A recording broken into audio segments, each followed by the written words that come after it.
Obrigado, pessoal. Tudo bem? Boa noite. Boa noite. Boa noite. Mais uma vez, satisfação poder conversar com todos vocês sobre um tema o qual eu já pesquiso há 11 anos, oratória, comunicação. E eu costumo chamar não apenas de oratória, mas psicoratória.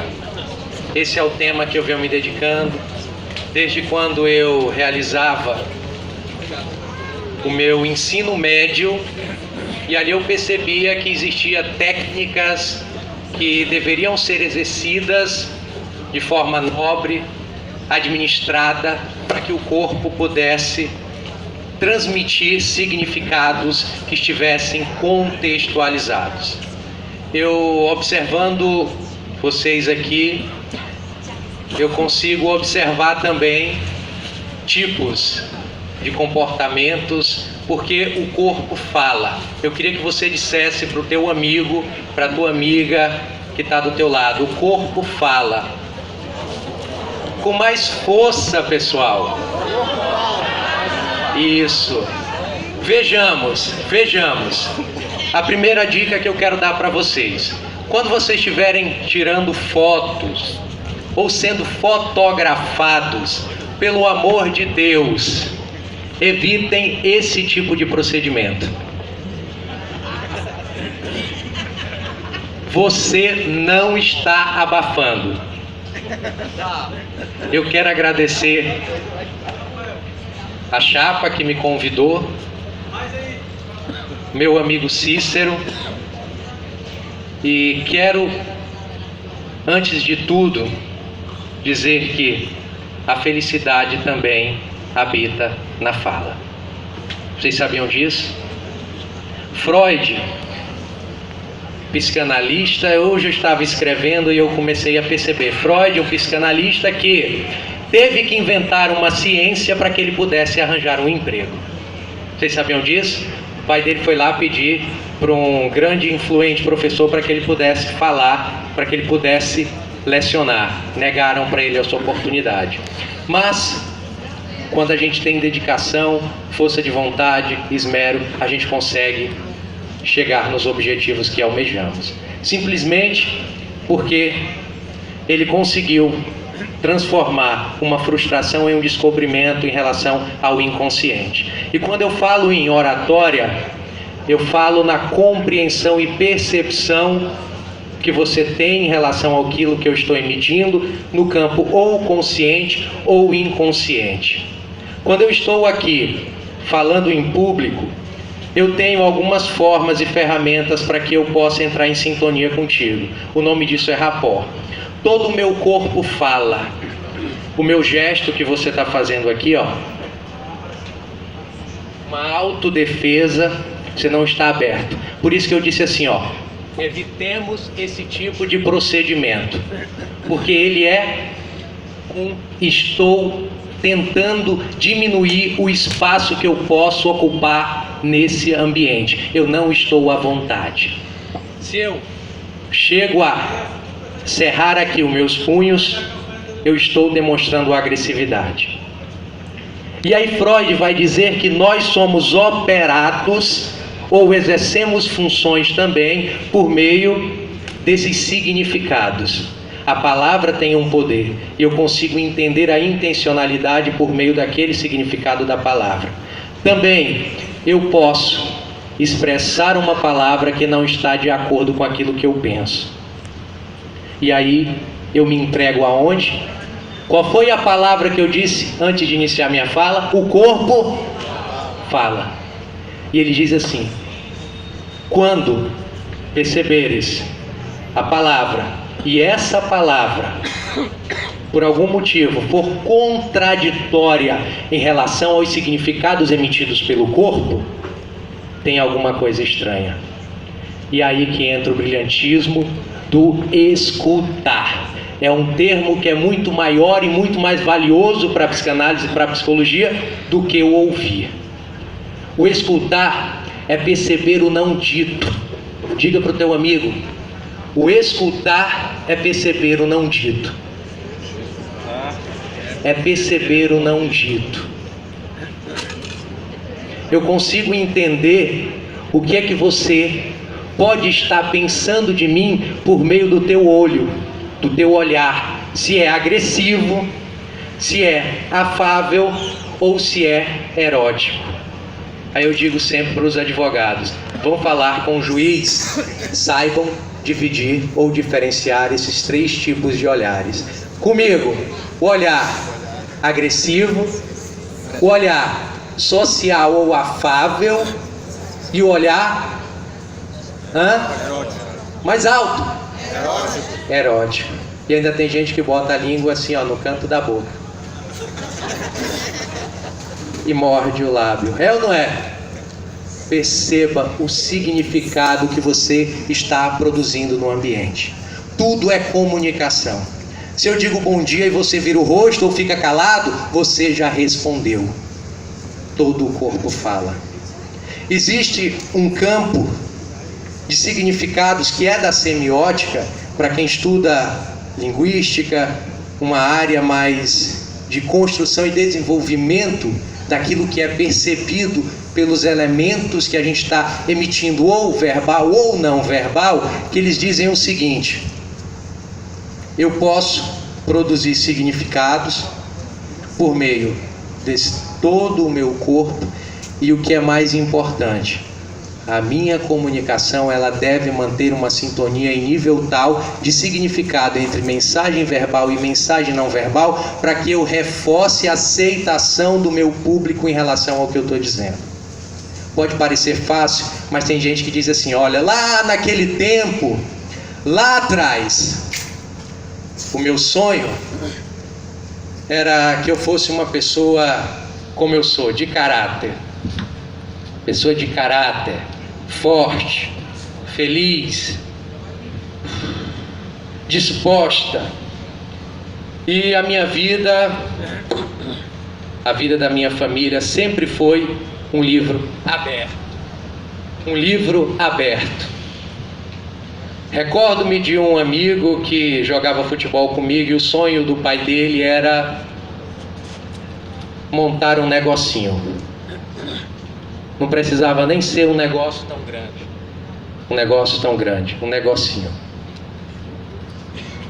Esses elementos, por mais engraçados que sejam, sabotam a tua mensagem comunicativa diariamente, a todo instante, porque existe um conflito entre significado verbal e significado não verbal.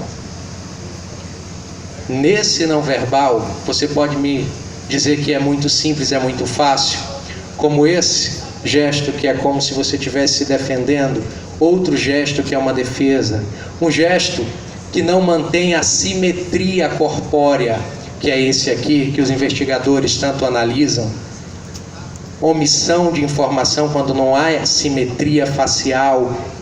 Isso tudo são elementos que seguem a ordem dos microgestos. Eu tenho como saber também se o que você está rindo, boa posição, pernas semiabertas, não abertas, para não dizer que eu estou sexualmente acessível, como muitas pessoas sentam assim, né? É ou não é? Sim ou não? Essa é a posição. Pernas semiabertas, mãos sobre as pernas, não mãos assim, nem tão pouco. Olha o jeito que ele está sentado aqui, ó.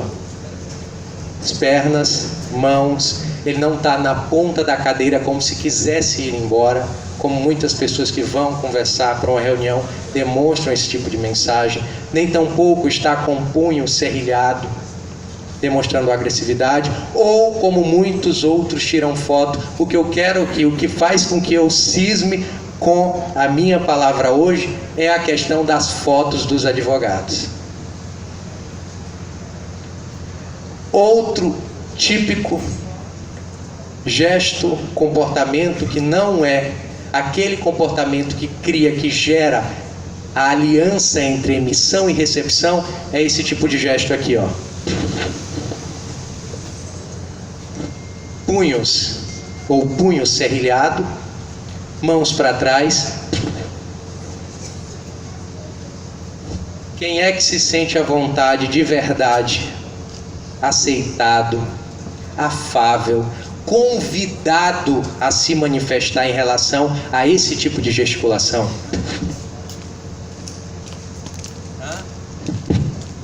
Essa é uma orientação que eu queria que vocês guardassem, principalmente quando forem tirar fotos.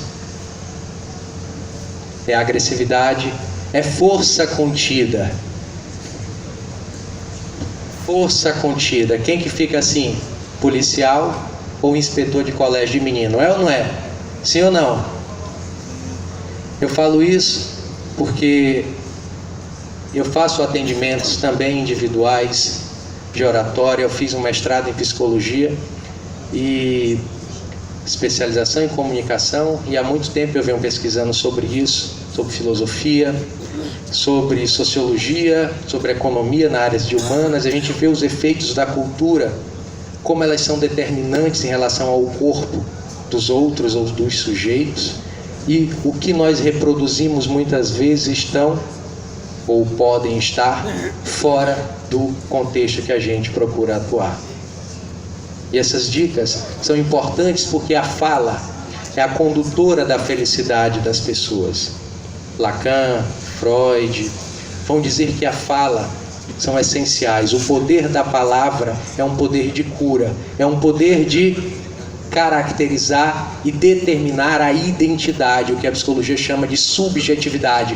Quem eu sou, o que eu acredito ser, qual o meu papel em relação àquilo que eu faço todos os dias.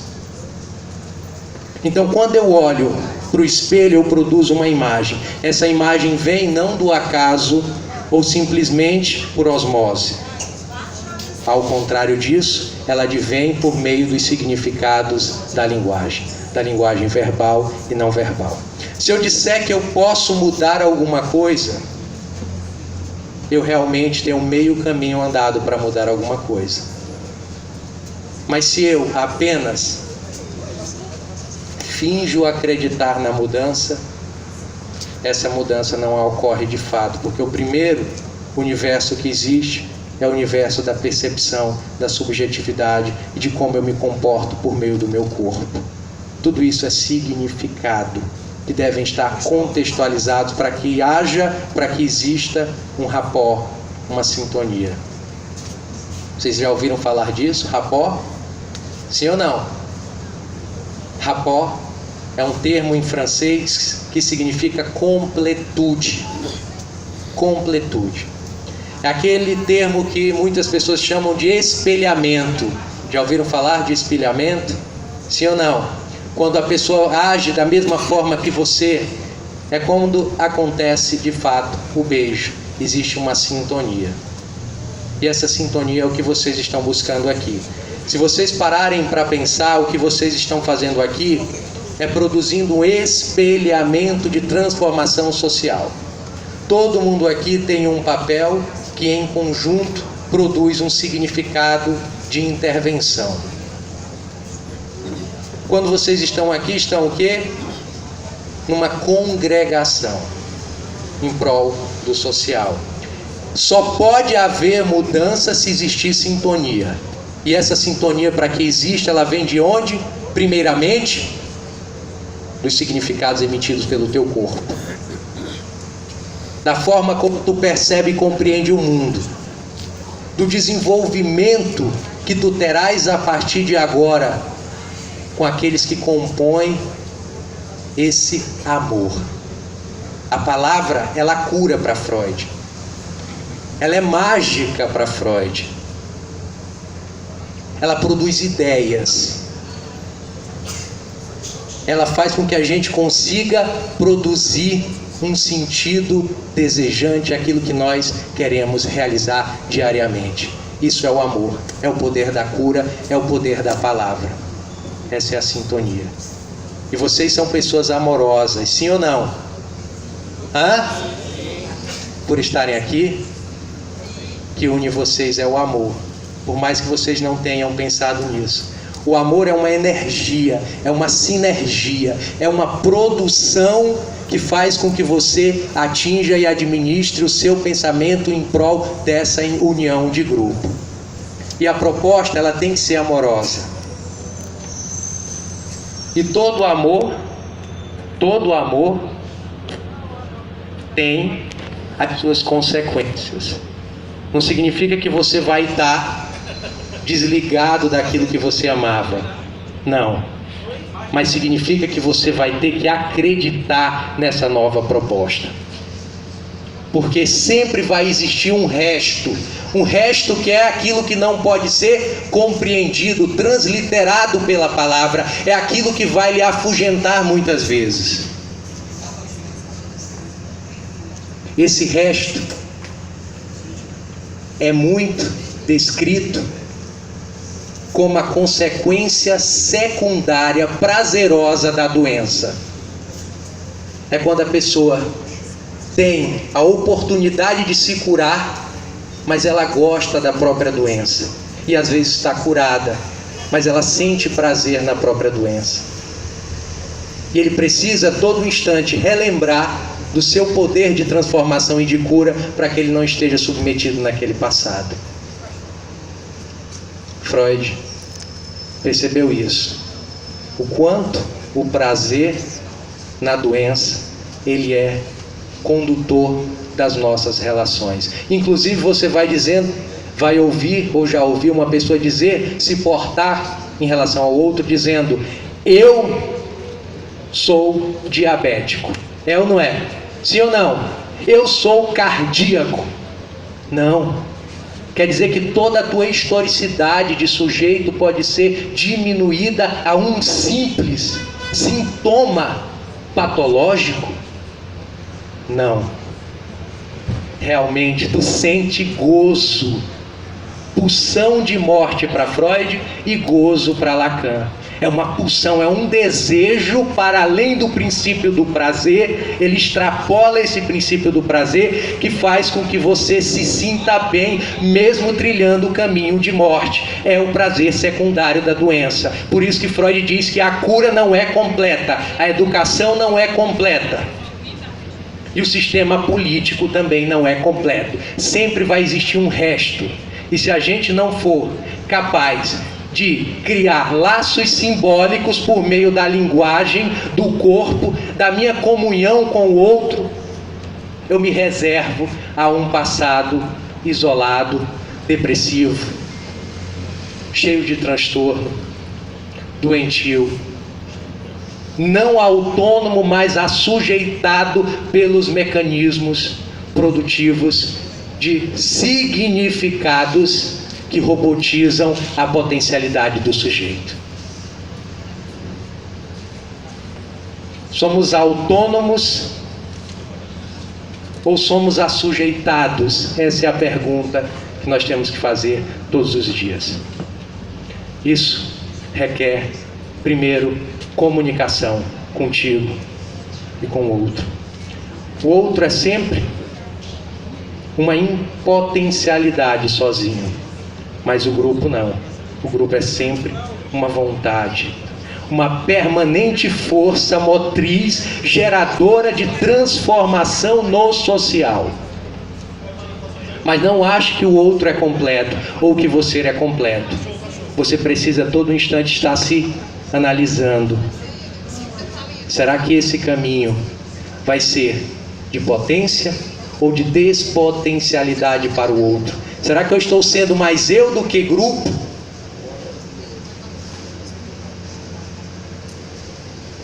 Vocês sabem qual é a característica psicológica de um terrorista? Sabe? É uma coletividade extrema. Você sabe qual é a produção das pessoas ocidentais? É um narcisismo, eu me amo, eu não consigo viver sem mim, extremo. É a cultura da individualidade. Narciso, que acabou se apaixonando pela própria imagem, imago no francês, e acabou, cada vez mais que ele descia, mais ele se deslumbrava com a própria imagem de si. Então, para que exista união nesse grupo entre Regina Jansen, Ciro Barbosa e todos vocês, é preciso um equilíbrio psíquico. Nem individualismo somente, narcísico, imediatista, aqui e agora, nesse instante, hedonista, prazer a todo custo, que são características da pós-modernidade. Inclusive, quando a gente liga o computador, se o site demora um pouco, a gente já muda para outro site. É ou não é? Hedonista, prazer, aqui e agora. Narcisista, para mim, imediatista, aqui e agora. Então, para que haja o amor entre palavra, a comunhão, a sintonia, o rapport, o espelhamento, é preciso ter um equilíbrio psíquico do grupo. Nem individualidade para a esquerda, nem tampouco a coletividade ao extremo que mata o próprio ego daqueles que compõem o grupo. Porque aí você tem a massa, que Freud já descreve. A massa que não está nem aí para com os outros. A massa é uma torcida de futebol que faz coisas inacreditáveis, acreditando na imagem do anonimato. É a massa. E o equilíbrio psíquico é aquilo que vai compor, é aquilo que vai nortear, é aquilo que vai produzir significados em nome daquilo que é necessário. Vocês não sabem o poder da comunicação. Pessoas que não conseguem se comunicar no elevador, pessoas que não conseguem falar um bom dia e dar um sorriso, pessoas que não conseguem apresentar uma monografia, são inteligentes, mas não conseguem. Pessoas que não conseguem pegar o microfone. Quem quer vir aqui me ajudar nesses 3 minutos restantes que eu tenho para ministrar uma palestra rápida? A grande maioria. Quem não tem medo? Quem não tem medo, levanta a mão. Olha que eu vou chamar. Quem não tem medo, de verdade, que eu posso chamar.